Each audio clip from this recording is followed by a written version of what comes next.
dois vous l'avouer, je n'ai jamais été un grand fan du FC Barcelone. Léo Messi n'a jamais été mon joueur préféré et ne le sera sûrement jamais. Mais il fallait que j'en parle, qu'on en parle. Le passage de Lionel Andrés Messi en Catalogne restera à jamais marqué dans toutes les mémoires de ceux qui ont eu la chance de le voir éclore, de le voir dominer, de le voir sublimer un sport qui paraît si facile quand il le pratique. De Rosario au prestigieux Camp Nou, de la Masia aux plus belles pelouses européennes, du jeune espoir à l'idole de toute une ville. L'Argentin est un ovni, l'apparition inexplicable d'un joueur au pied doré, mais apparemment trop petit, trop frêle, trop timide. Durant plus de 16 ans, du 1er mai 2005, date de son premier but, au 16 mai 2021, Messi a fait vibrer le cœur des Barcelonais chaque soir, chaque match. Chaque ballon touché représentait une occasion de se lever, de crier, de rêver.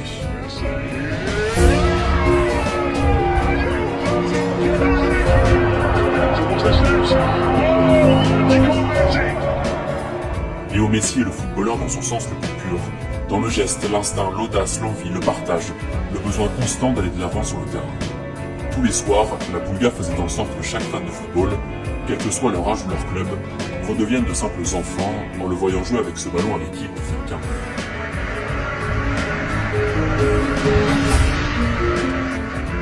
D'ailleurs, il n'a jamais vraiment réussi à le quitter très longtemps, ou même très loin, ce ballon.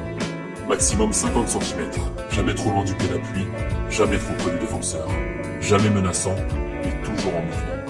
Ces petits espaces, l'attaquant en a fait son entrée, son plat, son dessert. Tout y est passé. Tous y sont passés. Donnez-lui 2 mètres, il vous en mettra 10. Rapprochez-vous plus près, le meilleur moyen de s'en éloigner. Un véritable cauchemar pour les défenses espagnoles et européennes qui ont dû subir tous les ans la loi dictée par le chef d'orchestre de l'une des meilleures équipes de ces 20 dernières années.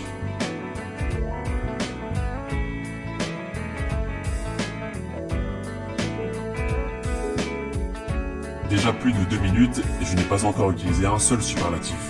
Pas de prodigieux, de grandiose, de sublime, d'éblouissant. Je crois que finalement on n'en a même pas vraiment besoin. Les images permettent de comprendre pourquoi le jeune Lionel est devenu le grand Messi. Pourquoi l'adolescent au problème de croissance récurrent est-il devenu le meilleur joueur de l'histoire du FC Barcelone.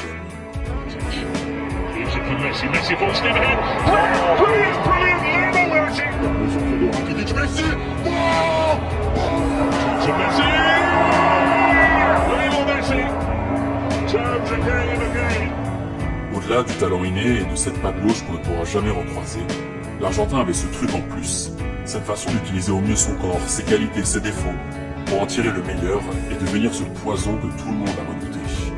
La passe, le dribble, la vision, tout était juste et souvent dans le bon tempo. Un tempo que l'attaquant dirigeait en décrochant parfois très bas quand son équipe en avait besoin, en accélérant le jeu tout seul quand il en avait envie, en clôturant un match par son simple génie, quand les fans le demandaient. D'abord sur l'aile, Messi est vite devenu cet électron libre qui bouge, qui réclame, qui crée, qui casse les lignes quand plus personne ne sait comment le faire. Et que dire alors de sa production devant les buts, de cette capacité à savoir convertir une occasion franche en un but pour les Blaugrana, de cette fausse nonchalance qui rendrait presque le football facile quand on le regarde. Pied gauche, pied droit, en force ou en finesse, Messi a fait de ce petit piqué son geste signature, toujours parfaitement masqué et tellement compliqué à anticiper pour le gardien.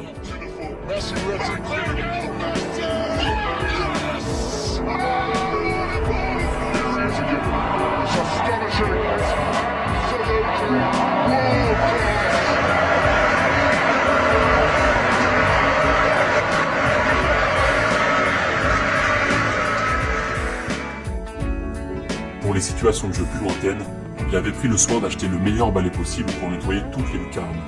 Ce même balai d'ailleurs qui lui a servi tout au long de sa carrière pour effacer tous les records de buts du club catalan. La pelouse était donc son jardin, sa meilleure façon de s'exprimer. Un gazon qui prenait parfois des airs de cours de récréation ou de simples terrains d'entraînement. Rendre le football facile est une chose, le faire pendant plus de 15 ans au plus haut niveau en est une autre. Alors oui, vous allez peut-être me dire, c'est facile de jouer avec Iniesta, Xavi, Busquets ou Neymar. Mais personne d'autre ne l'a fait comme Léo, car c'est sûrement encore plus facile de jouer avec Messi. Cette facilité dans l'exécution, la finesse technique, la prise de décision toujours plus rapide et ce ballon qui semble lui coller au pied à chacune de ses enjambées solitaires. Des buts comme ça, il y en a des dizaines. Des slaloms tous aussi fous les uns que les autres. Des défenses complètement perdues. Le football comme on aime le regarder. rapide, instinctif, efficace.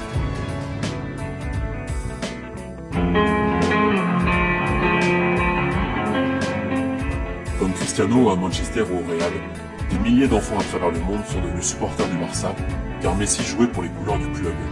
Il a défendu corps et âme les couleurs des Blaugrana dans les meilleurs moments, comme dans les pires.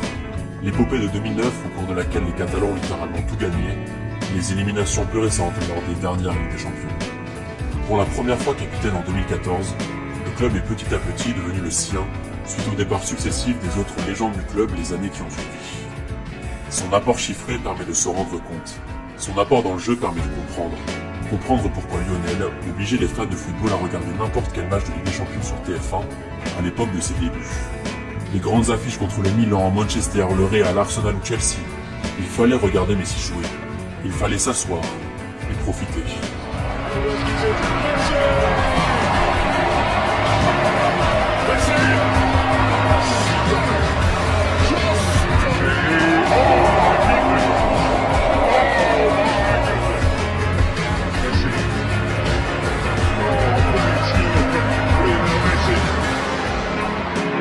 Searching for the real Messi, brilliant from Messi.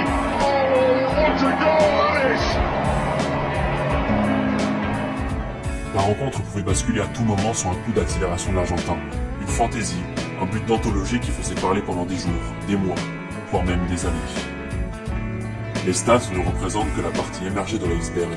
Son apport va bien mieux. Cet hommage n'est en aucun cas une comparaison avec un certain numéro 10 de l'Argentine des années 80 ou un Portugais que Léo a croisé plus d'une fois.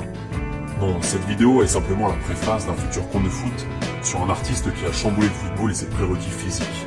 Il faut être costaud pour gagner les duels, et être grand pour mettre des buts de la tête. Léo Messi, comme d'autres avant lui, ont prouvé que le football est avant tout un sport de technique et d'esprit, auquel le physique est un atout, un simple plus.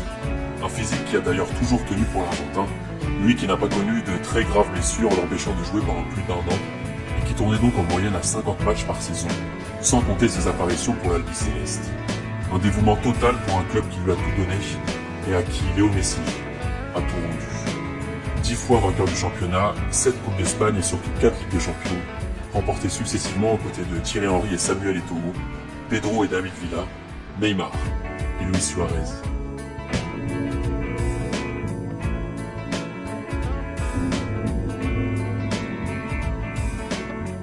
Le talent balle au pied de l'Argentin, perceptible très tôt au vu des images lorsqu'il jouait pour les équipes jeunes du Barça, Messi l'a parfaitement utilisé pour dominer son sport et placer quelques marques qui risquent d'être très compliquées à aller chercher. 91 buts en 69 matchs entre l'année 2012, un but tous les 66 minutes sur une année complète, 59 buts en 38 matchs du championnat, des chiffres absolument démentiels qui illustrent à merveille la carrière du prodige de Rosario. Trop rapide, trop précis, trop fort. Mais si l'on regarde ses buts au compte-gouttes, on se rend compte également de cette science du placement très largement au-dessus de la moyenne, une qualité primordiale qui a fait de lui et de Cristiano des monstres devant les cages, capables d'enquiller tranquillement les saisons à plus de 40 buts. Messi, lui, l'a fait 11 fois d'affilée, une série stoppée par la crise du Covid en 2020. Deux joueurs qui ont rendu banal l'extraordinaire et dont l'hégémonie touche malheureusement à sa fin. Voilà, je pense qu'on va pouvoir s'arrêter là. La vidéo va sûrement durer 10 minutes, mais elle aurait pu durer 19 ou 30, voire beaucoup plus. Le temps d'accumuler les dizaines d'heures de dribbles, de feintes, de crochets, de buts, de coups francs, de trophées. Et d'émotions aussi. Beaucoup d'émotions. Un pied gauche doré comme ces ballons, un palmarès hors norme, qui pourrait encore grossir dans les saisons qui viennent. Le paysage footballistique a définitivement changé suite au transfert de l'Argentin dans la capitale française, pour le bien de certains, pour le mal de beaucoup d'autres. Gérard Piqué l'a dit cette semaine. Après ce transfert, rien ne sera plus jamais comme avant. Barcelone pleure, Paris sourit. Le football pleure, l'argent pourrit.